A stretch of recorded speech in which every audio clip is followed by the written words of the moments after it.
Pada hari ini dalam tahun 2001, Duli Yang Maha Mulia Sultan Salahuddin Abdul Aziz Shah Al-Haj ibni almarhum Sultan Hisamuddin Alam Shah Al-Haj yang di-Pertuan Agong berkenan menghadap Fidel Castro, Presiden Cuba, di Istana Negara Kuala Lumpur.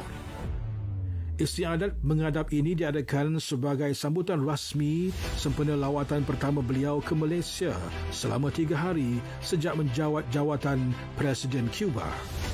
Castro memberikan syarahan berkenaan globalisasi dan kritikan terhadap dasar yang diamalkan oleh Amerika Syarikat.